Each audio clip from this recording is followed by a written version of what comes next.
my name is Geoff Werstuck. I'm a full professor at the Thrombosis and Atherosclerosis Research Institute, and I am in the Department of Medicine at McMaster University and cross-appointed to the Department of Biochemistry and Biomedical Science. And what we do in my lab is we study why people with diabetes are predisposed to developing atherosclerosis and cardiovascular disease.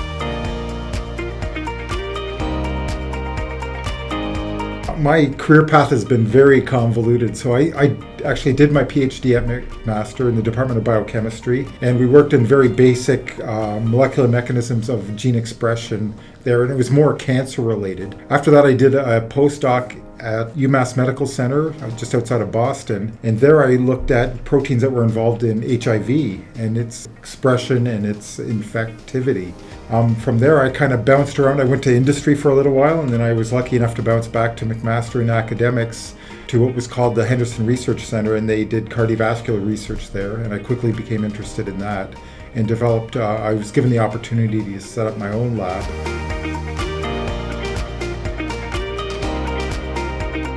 So that's a great question. So the first thing is cardiovascular disease is the number one cause of death worldwide, so it's an important thing to study. We don't know the basic mechanisms underlying the pathogenesis of cardiovascular disease. Diabetes is one of the most quickly increasing prevalence of diseases in the world. About 10% of Canadians have diabetes, type 2 diabetes. And one thing that people generally don't appreciate is that 3/4 of people with diabetes will die from some form of cardiovascular disease. So it's a huge problem. It's a problem in Canada, it's a problem worldwide. And we don't understand the basic mechanisms, and we feel that if we can get a firm grasp of how and why diabetes is causing cardiovascular disease, we'll identify targets that we can investigate for the development of new therapeutics to prevent or reverse the onset of atherosclerosis.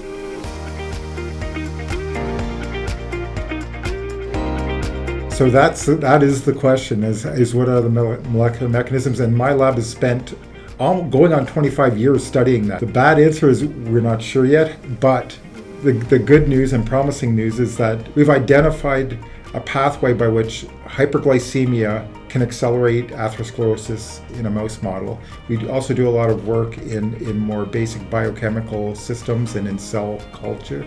This mechanism allowed us to identify at least 3 different targets that we've been investigating over the years. One of them is called glutamine fructose aminotransferase, which is a metabolite of glucose is produced by this pathway called glucosamine.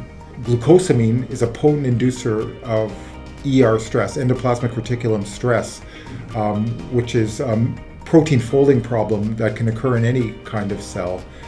We've shown that ER stress is involved in atherosclerosis, and we've shown that if you can alleviate ER stress, you can block the progression of atherosclerosis. Both of those targets, GFAT and ER stress, are fairly fundamental processes, and we've targeted them and showed that we can influence disease progression. But the most promising target that we found is glycogen synthase kinase 3, GSK3, and we've shown that ER stress can activate GSK3, and if we can inhibit it with small molecules or genetically ablate GSK3, we can stop atherosclerosis in our mouse models.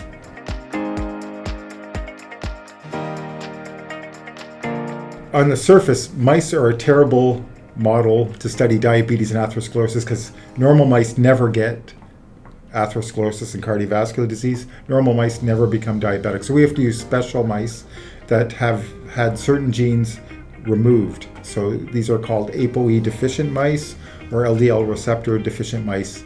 99% of people that study atherosclerosis use one of those 2 models, and we do as well. Removing these genes makes the mouse prone to develop atherosclerosis.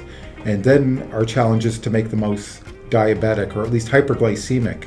And we can do that in several ways, either pharmacologically or genetically by introducing a mutant copy of the insulin gene into the mouse. The advantage of using these models is that the disease progression occurs over a matter of a couple months, as opposed to decades that would occur in a human. So it gives us a time frame where we can actually do experiments.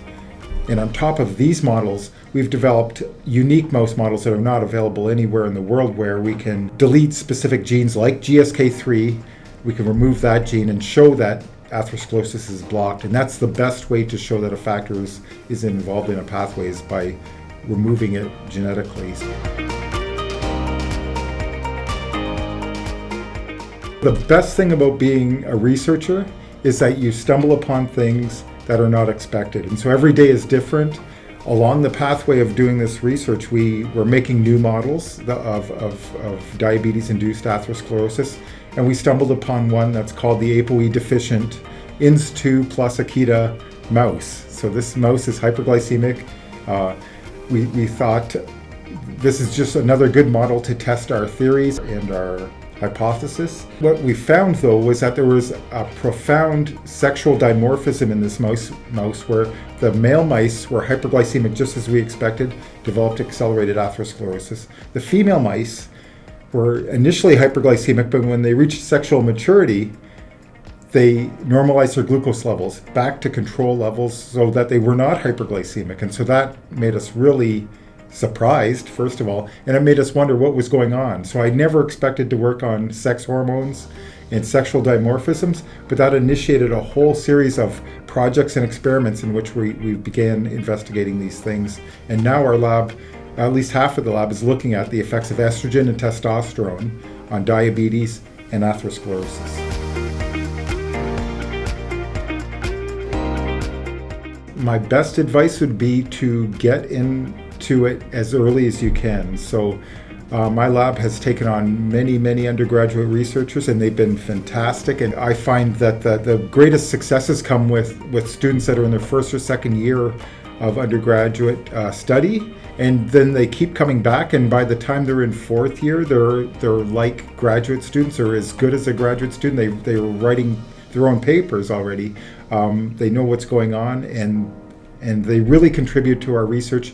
And I think that they have a great experience and a good hold on what basic research is all about. And they've gone on to do great things in other places. Some of them stay around to do graduate studies in my lab as well. And see if you like it, because research isn't for everybody. But if you like it, it's a great job to pursue.